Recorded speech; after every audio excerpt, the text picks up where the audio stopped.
Well, I'm really passionate about kidney cancer. I was one of the first in Australia to do laparoscopic or keyhole removal of kidney cancers, and I presented that in our national conference. It's a very, very interesting condition.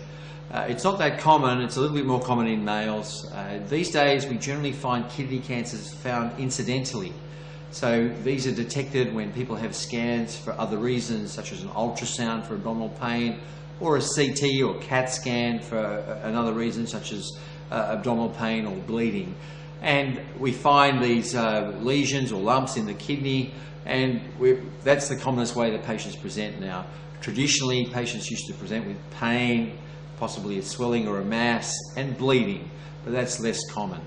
Patients can have a variety of symptoms with kidney cancer, and interestingly, they can produce a lot of unusual hormones, and patients can have so-called paraneoplastic syndromes with high blood pressure, high hemoglobin, high blood sugar level, abnormal liver function tests. So these all revert to normal once the kidney cancer is removed.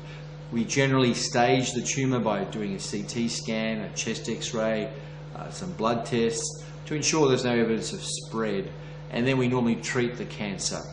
A very, very important fact to take into account is that all the data recently has shown that if you have kidney cancers, you should aim to take just the cancer and part of the kidney out rather than removing the whole kidney.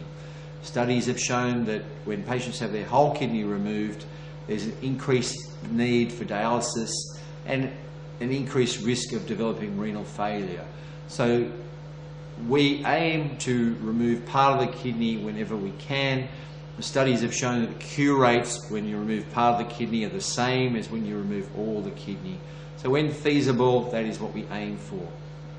If you have a very large tumour, sometimes you need to do an open operation to remove those, and that may be a very large tumour that extends upwards towards the liver, infecting the vena cava, the main vein, and sometimes we do what's called a thoracoabdominal incision. We make an incision through the chest into the abdomen and remove the tumour there. And I presented that data in our national meeting. The recovery is surprisingly quite good with that. For smaller tumours that maybe affect most of the kidney, we would now say the gold standard is a laparoscopic or keyhole removal.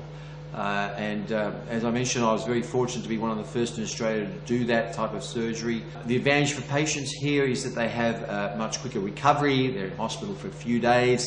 They have much less pain. We remove the kidney tumour through a small incision in the lower abdomen where we split the muscle, as opposed to a big incision in the loin, which is very painful for patients. So I believe the gold standard for larger tumours is a laparoscopic removal of the tumour. Now, critically, as mentioned, when tumours are smaller, I believe patients should have a wedge resection.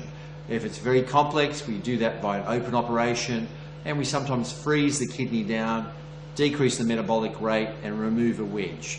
But increasingly, I'm doing this laparoscopically, and now we're embarking on robot-assisted partial nephrectomy. The robot allows increased dexterity and allows us to do more difficult and complex tumours and remove them via partial nephrectomy, where we remove a segment of the kidney with a tumour. The advantage for patients is they still have their kidney left, there's less complications down the track, and particularly if you have kidney stones, for example, it's very important to do a part resection. So increasingly in the United States, the number of robot-assisted partial nephrectomies are increasing dramatically, and I believe that this will probably be the gold standard for small kidney tumours. So I think it's imperative when patients have kidney tumours, they should look at all their options, they should consider them, ensure or check with their surgeons whether they're suitable for a partial resection rather than complete removal.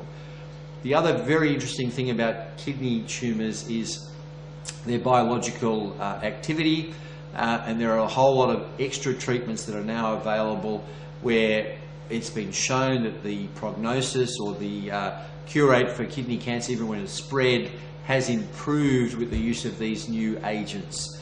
An example is sunitinib, and these agents are increasingly being used, and sometimes in conjunction with surgery for very active cancers.